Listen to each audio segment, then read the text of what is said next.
अजनबी को जोसेफ से शायद इस हमले की तवक्को नहीं थी। जोसेफ का गोंसा उसके पहलू में पड़ा और उसके हल्क से तेज करा खारिज हुई। उसके हाथ से रिवाल्वर गिर गया और वो पहलू पर हाथ रखे लड़खड़ाता हुआ 2 कदम पीछे हट गया। जोसेफ ने फौरन उस पर जिस्त की और उसे दबोचने के लिए फर्श पर आ रहा। नादिर जोसेफ की फुर्ती से मुतासिर हुए बगैर न रह सका। उसने हाथ गिराए और अजनबी का रिवाल्वर उठा लिया।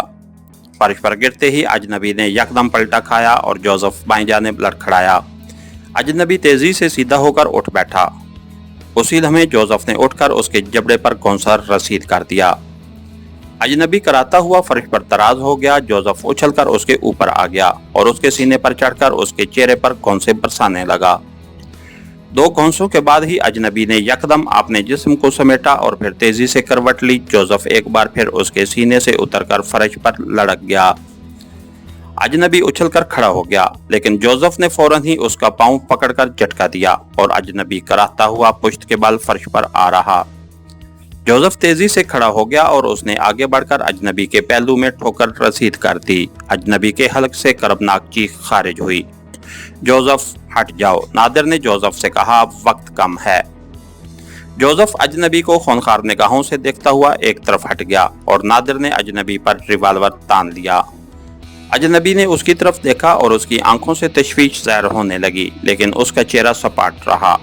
वो आहिस्ता आहिस्ता खड़ा हो गया। खबरदार कोई हरकत मत करना, नादिर ने तहकमाना लहजे में कहा, वरना शूट कर दूंगा। क्या तुम सीक्रेट सर्विस के मेंबर हो? अजनबी ने उसे गौर से देखते हुए पूछा। नहीं, मेरा उससे कोई ताल्लुक नहीं है, नादिर ने खुश्क लहजे में कहा। हालांकि इमरान का बॉडीगार्ड जोसेफ तुम्हारे साथ है, अजनबी ने तंजिया लहजे में कहा। फिर उससे ये कहाँ साबित होता है कि मैं सीक्रेट सर्विस का मेंबर हूँ? ये साथ इत्तेफाकन भी तो हो सकता है, जैसे तुम्हारी आमद हमारे लिए इत्तेफाकन थी, नादिर ने उसे घूरते हुए कहा। बहरहाल इससे कोई फर्क नहीं पड़ता कि सीक्रेट सर्विस के मेंबर हो या नहीं, अजनबी ने लापरवाही से शाने उचकाए। तुम ये बताओ कि इसे किसने और क्यों हलाक किया है और तीसरा आदमी कहाँ है? हम तुम्हें कुछ बताने के पाबंद नहीं हैं, नादिर ने सख्ती से कहा। तुम हाथ बुलंद कर लो। अजनबी ने हाथ बुलंद कर लिए। जोसेफ उसे घूर रहा था, उसके जबड़े सख्ती से भिंचे हुए थे। जोसेफ, इसकी तलाशी लो, नादिर ने जोसेफ से कहा। या ठहरो, तुम इसे कवर करो, मैं देखता हूँ। जोसेफ ने अपना रिवाल्वर निकाला और अजनबी पर तान लिया। नादिर अपना रिवाल्वर जेब में रख लिया और अजनबी की तरफ बढ़ा। वो अजनबी की पुश्त पर आया और उसकी जेबें टटोलने लगा। मेरे पास कुछ नहीं है, अजनबी ने आहिस्ता से कहा और नादिर एक जानिब हट गया। खामोश खड़े रहो वरना गोली मार दूंगा, जोसेफ घुराया। तुम क्या गोली मारोगे, अफ्रीकी मेंढक? अजनबी ने तंजिया लहजे में कहा।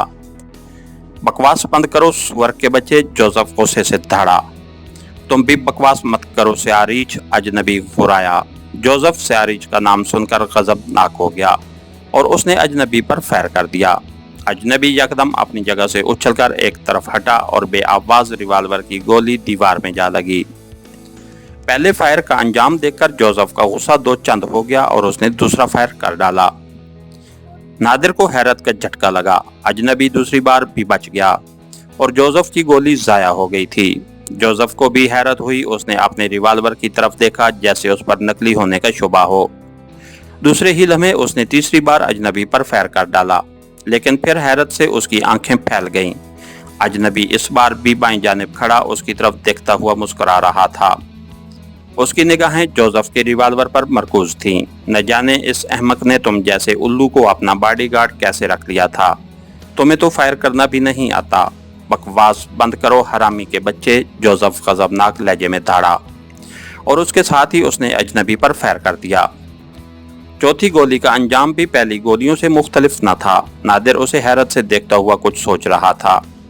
उसने इमरान को गोलियों से बचते देखा था और उसका ख्याल था कि गोलियों से बचने का फन सिर्फ इमरान ही को आता है, लेकिन उसका ख्याल गलत निकला था और उसके सामने एक और आदमी मौजूद था जो जोसेफ जैसे बेहतरीन निशानाबाज की गोलियों से खुद को बचाए हुए था। थक गए हो, अजनबी ने तंजिया लहजे में जोसेफ से कहा। हिम्मत करो, शायद कामयाब हो ही जाओ। मैं तुम्हें पहचान गया हूँ हरामी आदमी, जोसेफ जबड़े पिंचता हुआ बोला। अच्छा, अजनबी ने हैरत से कहा। कैसे पहचाना है? बाज़ से मैंने सुन रखा है कि उनके अलावा गोलियों से बचने का फ़न दुनिया में सिर्फ इस फ़न के मुवज्जिद संघ ही को आता है, और यकीनन तुम वही हो। गुड, बहुत देर बाद तुम्हें बाज़ का बयान याद आया। अजनबी मुस्करा कर बोला, जो संघ ही था। नादिर जोसेफ की बात पर हैरान रह गया और वो संघ ही को गौर से देखने लगा। उसी लम्हे संघ ही अपनी जगह से यकदम उछला और उसकी फ्लाइंग किक नादिर के सीने पर पड़ी। नादिर कराहता हुआ पुश्त के बल जा गिरा और उसके हाथ से रिवाल्वर निकल गया। ये देखकर जोसेफ ने संघ ही पर फायर कर दिया। संघ ही गाफिल नहीं था, उसने एक तरफ हटकर खुद को बचाया और दूसरे ही लम्हे जोसेफ पर जिस्त लगा दी। वो जोसेफ पर आ गिरा और जोसेफ के हाथ से भी रिवाल्वर छूट गया। वो लड़खड़ाता हुआ चंद कदम पीछे हट गया और संघ ही उठकर दरवाजे से बाहर निकल गया और दरवाजा बंद हो गया। नादिर तेजी से उठा और जोसेफ भी दरवाजे की तरफ लपका। नादिर ने तेजी से दरवाजा खोला और बाहर निकल आया। राहदारी में कोई न था और जीनों की तरफ से किसी किस्म की कोई आहट नहीं सुनाई दे रही थी। चुनांचे वो लिफ्ट की तरफ लपका। लिफ्ट हरकत में थी और नीचे जा रही थी। जोसेफ, तुम यही ठहरो, नादिर ने जल्दी से कहा और जीनों की तरफ दौड़ता चला गया। उसे यकीन था कि संघ ही लिफ्ट में नीचे जा रहा है। वो एक एक कदम में दो दो जीने उतरता हुआ निचली मंजिल पर पहुंचा और फिर उस मंजिल के जीने उतरने लगा। चंद लम्हों बाद वो ग्राउंड फ्लोर पर पहुंचा तो लिफ्ट खाली पड़ी थी और संघ ही गायब था। वो बरामदे में मौजूद अफराद की परवाह किए बगैर बाहर की जानिब दौड़ा। बाहर आकर उसने इधर उधर देखा लेकिन संघ ही नजर न आया। उसने मायूसी से सर झटका और वापस चल दिया। उसे संघ ही के हाथ से निकल जाने का बहुत अफसोस था। वो लिफ्ट के जरिए ऊपर पहुंचा। जोसेफ राहदारी में खड़ा बेताबी से उसका इंतजार कर रहा था। उसने सवालिया नजरों से नादिर की तरफ देखा और नादिर मायूसी से सर हिलाकर आगे बढ़ता चला गया। इसके साथ ही हमारी आज की एपिसोड का इख्तिताम हुआ। कहानीगर चैनल को लाइक कीजिए, सब्सक्राइब कीजिए और बेल आइकन को प्रेस कर दीजिए ताकि हर आने वाली नई वीडियो आप तक पर वक्त पहुंच सके। शुक्रिया।